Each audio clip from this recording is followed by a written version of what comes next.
आज हम बात करेंगे एक बहुत ही मैजिकल, बहुत ही इफ़ेक्टिव और बहुत ही उपयोगी 7 डे पीसीओडी रीसेट गाइड। अब आप ये समझेंगे कि 7 डेज़ में पीसीओडी ठीक हो रही है? जी नहीं। 7 दिन के अंदर आपकी ओवेरीज से पीसीओएस की कंडीशन को निकाला तो नहीं जा सकता, लेकिन उसको जड़ से उखाड़ने की पूरी तैयारी कर ली जा सकती है। ये 7 डेज़ पीसीओडी में शरीर की दिशा धारा पूरी तरह से बदल देते हैं और आपको क्योर की तरफ लेके चले जाते हैं। ये 7 दिन बहुत इम्पॉर्टेंट है। आइए इस गाइड को समझें। ये फ्री ऑफ कॉस्ट है आप सभी के लिए।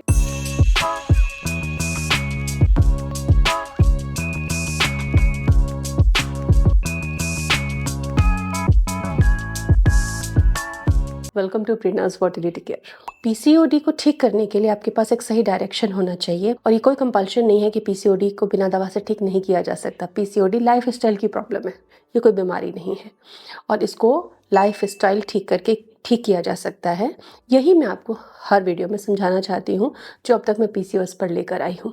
आज के वीडियो में 7 डे का एक कंप्लीट गाइड मैं आपको शेयर कर रही हूँ जिससे मेरे ढेर सारे व्यूअर्स को ज़्यादा से ज़्यादा बेनिफिट हो सके।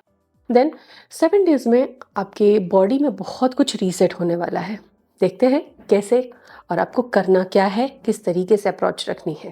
देखिए, पीसीओएस में सबसे ज़्यादा फीमेल कंसर्न तब होती हैं जब उन्हें माँ बनना होता है। उस एज में अगर पीसीओएस है, लोग 8 साल से, 10 साल से, 2 साल से, 4 साल से, 6 महीने से, कितने भी समय से परेशान हो सकते हैं, लेकिन समाधान एक ही होता है। तो इसमें होता क्या है कि कंसीव नहीं हो पा रहा है। नंबर 1, मेल हार्मोन्स बढ़ जाते हैं बॉडी में, तो शरीर पे बाल बढ़ना और रोएं वगैरह चेहरे पर बढ़ जाते हैं। फेशियल हेयर, चेस्ट पर, आर्म्स पर और पैरों पर हेयर ग्रोथ बढ़ जाती है एंड्रोजन्स की वजह से। इंसुलिन रेजिस्टेंस एक बहुत बड़ी प्रॉब्लम होती है। बॉडी में इंसुलिन रेजिस्टेंस होता है। प्रोजेस्टेरोन वीक रहता है जिससे मासिक चक्र अनियमित हो सकता है। 60% फीमेल्स को मोटापे की समस्या होती है। पीसीओएस में वेट लॉस करना उनके लिए हिमालय पार करने जैसा होता है। ओव्यूलेशन इरेगुलर होता है, अक्सर ओव्यूलेशन नहीं होता। एनओव्यूलेटरी रेगुलर साइकिल्स भी हो सकती हैं और क्रॉनिक लेकिन लो ग्रेड इन्फ्लेमेशन रहता है शरीर पर। चेहरा पफी सा लगता है और इसकी वजह से भी काफ़ी आपको अपना वेट महसूस होता है और शरीर में एनर्जी लेवल जो होता है बहुत कम रहता है। बहुत सारे रीज़न है ये। तो अब इनको रिवर्स करना सीखते हैं। तो फर्स्ट डे हम लेंगे जिसमें कि हम इंसुलिन रीसेट करेंगे, हार्मोन रीसेट करेंगे, शुगर एंड इंसुलिन पे काम करेंगे।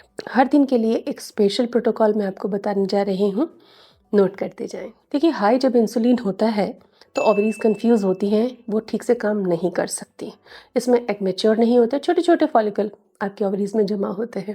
एंड पीसीओएस में कई बार देखा गया है कि नेचुरल इंडक्शन से ट्विंस भी कंसीव हो जाता है लोगों को। तो अब insulin resistance and sugar control के लिए हम शक्कर, मैदा और जितनी भी वाइट प्रोसेस्ड चीज़ें होती हैं, जैसे कि खेत से उगने तक हमारी प्लेट में आने में उसको कई स्टेजेस से प्रोसेस होना पड़ता है, ऐसी चीज़ों को हम अवॉइड करेंगे ही करेंगे।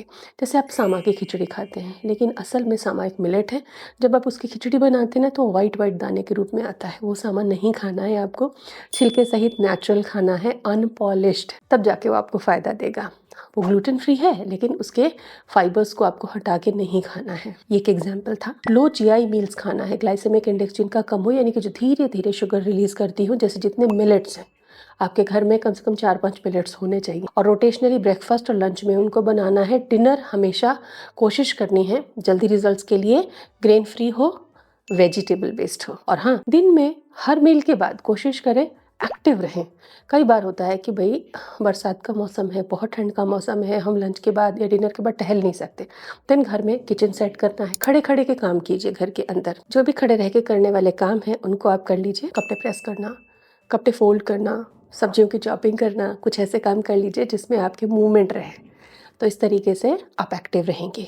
हर मील के बाद 10 से 15 मिनट आपको एक्टिव रहना है, चलना फिरना है, बैठना नहीं है। डे 2 पे हम इन्फ्लेमेशन ब्रेक की बात करते हैं।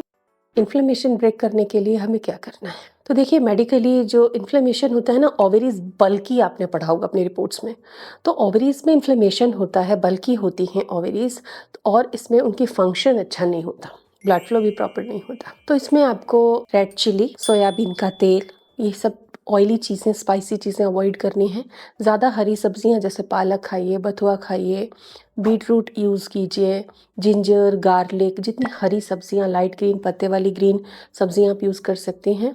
हर तरीके से दाल में, चपाती में, खिचड़ी दलिए में, जो भी प्रिपरेशन है उसमें आप कोशिश कीजिए कि सब्जियां ज़रूर ऐड करें। तो इन्फ्लेमेशन को दूर करती हैं ये वेजिटेबल्स। कोई दवा की ज़रूरत नहीं है अगर आप वेजिटेबल्स अच्छे से खा रही हैं। हल्दी काली मिर्च का पानी भी आप पी सकती हैं। गुनगुने पानी में थोड़ी हल्दी, थोड़ी काली मिर्च, थोड़ा आप ब्लैक सॉल्ट ऐड कर सकती हैं, पिंक सॉल्ट ऐड कर सकती हैं इफ़ यू वांट टेस्ट।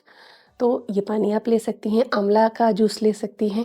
तो इस तरीके से इन्फ्लेमेशन को आप तोड़ पाएंगी प्रॉपर तरीके से, क्योंकि इन्फ्लेमेशन कम होते ही ओव्यूलेशन सिग्नल्स स्ट्रॉन्ग होते हैं, ओवरीज एक्टिव होने लग जाती हैं और 7 दिन तो पर्याप्त होते हैं। थर्ड डे हम सीखेंगे एंड्रोजन कंट्रोल, जो कि मेल हार्मोन है, उसको रिड्यूस कैसे करना है बॉडी में से।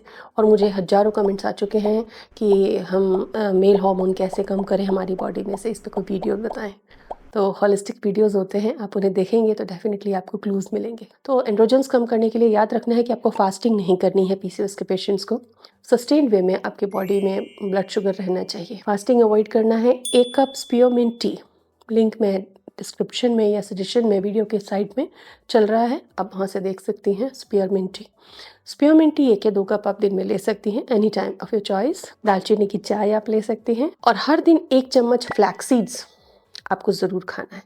भूनकर आप रख लीजिए एयर टाइट डार्क प्लेस पे। हर दिन 1 चम्मच उसको चबा चबा कर खाइए, या पाउडर है, पाउडर बना लिया है तो पानी में मिक्स करके गुनगुने पानी में पी जाइए। ये बॉडी में एस्ट्रोजन बैलेंस मैनेज करेगा। एंड्रोजन डाउन हुए ना, देन एग जरूर रिलीज होंगे, ओव्यूलेशन होगा और साइकिल रेगुलर हो जाएगी। डे 4 पे हम सीखते हैं एफएसएच और एलएच का सिग्नलिंग स्ट्रॉन्ग करना, यानी कि उनका जो लेवल है ना वो हमारी बॉडी में प्रॉपर बने। उसके लिए आपको क्या करना होगा। एग्स तब ग्रो करते हैं जब उन्हें फ्यूल मिलता है। उसके लिए एफएसएच और एलएच का होना बहुत ज़रूरी है। इनका प्रॉपर सर्च बहुत इंपॉर्टेंट होता है।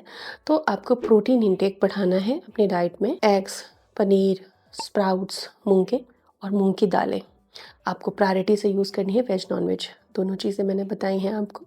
बीन्स और लेग्यूम्स अच्छी मात्रा में आप खाइए, डाइट में ज़्यादा वो रखिए।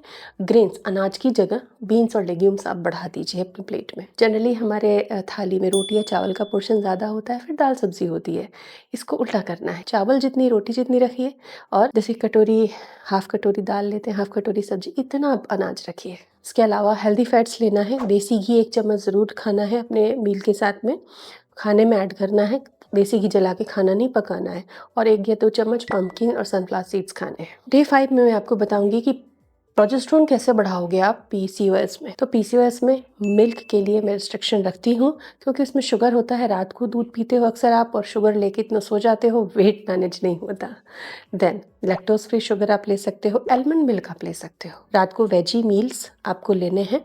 वेजिटेबल का थिक सूप बना लीजिए, टोमेटो बीट का, लौकी पालक का सूप बना लीजिए, स्प्राउट का सूप बना लीजिए, मोरिंगा का सूप बना लीजिए, एक तो वेजिटेबल के साथ में।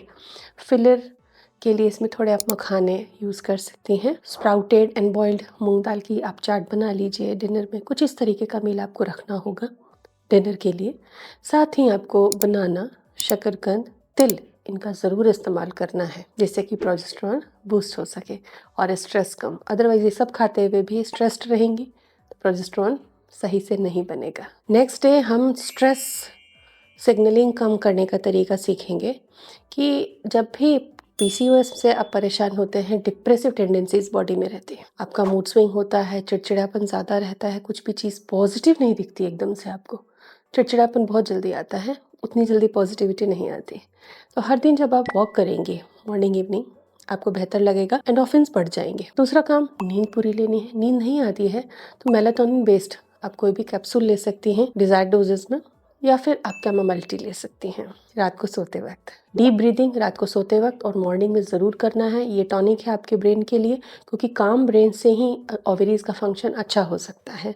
अपने ब्रेन को काम रखें। लैग अप द वॉल जो एक्सरसाइज है, योगा है, विपरीत करनी, मुझ ज़रूर करें। डे 7 या 7th टिप कहें तो यूट्रस को भी हमें नर्चर करना है। उसके लिए आप लोअर एब्डोमेन में कैस्टर ऑयल की मसाज करें। कैस्टर ऑयल थोड़ा गुनगुना करके ही मसाज करें। उसके बाद वार्म कॉम्प्रेस दें। गर्म पानी भर लें बॉटल में, हॉट वाटर बैग में, और 5 से 7 मिनट के लिए थोड़ा वार्म कॉम्प्रेस करें मसाज के बाद। एनी टाइम कर सकती हैं। इसके लिए आपको पेट एकदम भरा नहीं होना चाहिए ताकि थोड़ा आप कंफर्टेबल रह सकें, क्योंकि हम पेट पे मसाज नहीं कर रहे हैं, वैसे हम लोअर एब्डोमेन पे कर रहे हैं, बट कंफर्ट के लिए आपको खाली पेट या कम हल्का मील लिया हुआ हो तो बेटर रहेगा। इसके बाद 10-15 मिनट गहरी गहरी सांस लें, शवासन में लेटे रहें, रिलैक्स फील करें। तो इससे यूट्रस नरिश होगा, यूट्रस की लाइनिंग बेटर होगी और ओवरीज को भी एक एनर्जी बूस्ट मिलेगा। Hope it helps you. PCOS बहुत अच्छे से ठीक हो सकता है डाइट और लाइफ स्टाइल से। आपको शुरुआत करनी होगी। Thank you.